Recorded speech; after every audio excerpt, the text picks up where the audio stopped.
it's evolving very nicely. I'll probably continue a bit further with the darks just for the moment while I've got it on the brush. Once again, I'm feeling my way through it all. I'm thinking and I'm playing. I'll establish the darks in the inner ears a bit more. You can see how the darks and lights, how important they are to one another, how they complement one another. It's all about contrast. And that bottom of that ear now can be strengthened and the shape can be formed up a little bit more. And now I'm going to go over and strengthen up where the body is on the surface at the back there. And it's basically fine-tuning now, and slowly bring it together. You also notice how I'm letting the dark run down onto the pathway, because shadow, this is called a blended edge, and where the shadow runs out onto the pathway and changes the tonal value of it a little bit. So it's going from dark to light. It's a graded tone. I'll just do a bit on the other side as well to match it. So I'm just letting the dark colour go into the light colour and let it fade in or blend in. That's a graded tone when that happens. It goes from dark to light or light to dark depending on which direction you want to come from. Graded tones you'll see everywhere. They're very important. They use them a lot in advertising. You'll see it in lettering and things like that, where a colour changes its strength from dark to light. But in this case, it's where light goes into shadow. That's what we're using it for here.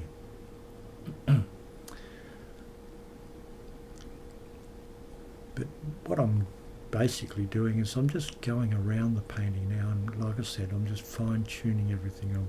I've got the structure there, I'm looking at the strength of it, and it's quite a strong image. And now I'm looking at that angle. There's a crack in the concrete, which is very important because there's a large flat area there. So now I'm suggesting that crack, it's like an expansion crack, and it'll go across. And I won't leave it at that because everything is affected by light. And I'll, a little later on, I'll put a highlight edge on that crack to give it some, I'll reinforce it. I'm running another crack up the other way. And I don't know whether the photographer intended this, but those lines have become a very beneficial part of the painting. See how that angle comes down from the left and comes into contact with that other crack, and that crack goes up at another angle, and that allows our eyes to revolve through the painting. It leads our eyes into the subject. So, and not only that, it breaks up that lower surface and makes it more interesting. So it's worked out quite well. Those cracks in the pavement were there in the photograph, the original photograph. And if they weren't there, I reckon I'd paint them in to achieve that result. It leads the eye around the subject. And if you look at paintings, sometimes it's not as obvious as that, sometimes it is. But if you look around paintings, you'll find that artists will introduce little techniques and methods where they can achieve the same result. So I've got the dark part of the crack or the crevice. Now just moving back onto the subject. Notice that inner part of the cheek there, how light it is against the ear, the gap in the ear there, and how it stands out, the contrasts. Now I'm coming down the other part. Still my brush strokes are following the shape, the direction the fur's direction of fur is on the shape, on the face. Come down that outer edge, and I'm just using a little dark. a little bit of brown and a little bit of that dark colour I mixed up, a little bit of burnt umber, a bit of the dark colour. Coming down that inner edge. I'm just softening some of the edges a little bit, where the edge, one edge might be a little harsh against where the colour changes or the tonal values change a little bit. So bringing darks in and reinforcing darks, I guess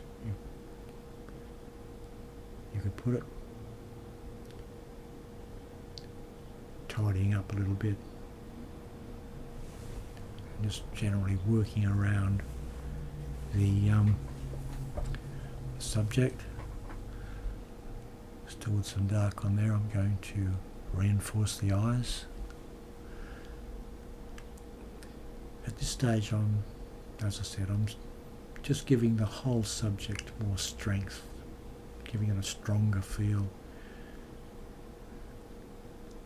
as the subject develops. You can see it's starting to take stronger form.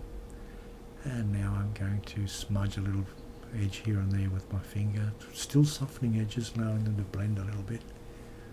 That fur is nice and shiny in that area where the light falls on the top of the head, and I've graded the edge. It's a graded tone once again, where the edge goes into the head. Now I've got that dark back onto the brush, and there are some markings in the fur, in the body, and they're a bit like not as obvious as Dalmatian markings, but they're in that line. Some of the markings are shadow, and some of them are actual dark markings. And when I put these dark markings on, I don't want them to jump out of the painting. If I make them too dark, then of course they're going to draw your eye to them, and the painting won't benefit for it. So I'm allowing them, a lot of the marks, to soften, in other words, to become affected by the white that's already there, and lighten up, in other words. And you'll watch the way I use the brush too. I tilt it sometimes, still following the direction the fur, in most cases, the way the fur falls or grows. It's like a swirling effect, lines swirling around the body. Now I'm placing more paint down the bottom there where the shadow area would be, close to the pavement or the concrete area. I'm quite pleased with the way this is turning out. It's coming along very nicely, and just doing an assessment of it. It's you could imagine this in a frame, and if I did frame this, I would put an inner border. They call it a mounting, and then the frame goes on the outside of that, and that helps give a painting more depth. Now I've picked up that dark colour on the handle of the brush, and I'm placing it, and then I turn the brush around and I very gently stroke over the placement. And you'd say, well, why didn't you just put that on with the brush in the first place? Just brush it on. But it doesn't quite work that way. It's a lot of painting is about placing the colour, then manipulating it, and that's what I'm doing now. I'm just placing the colour, which is that dark colour, and these are for those darker spots. And then I place the colour, put several blobs of the colour on, and then very gently I just stroke across them to streak them or stretch them, and the colour stays on the surface. It doesn't mix quite so much with the underpainting, and that's the reason why. Because I've placed it, means I haven't already brushed it and disturbed the surface underneath. I've put it on with the handle, and this is the dark marking, and then I can just gently brush across it in the direction the fur's growing. That's why I'm doing it this way. So I'm just dabbing it on with the handle, and you can see I do several dabs. I don't do just one dot. and very lightly just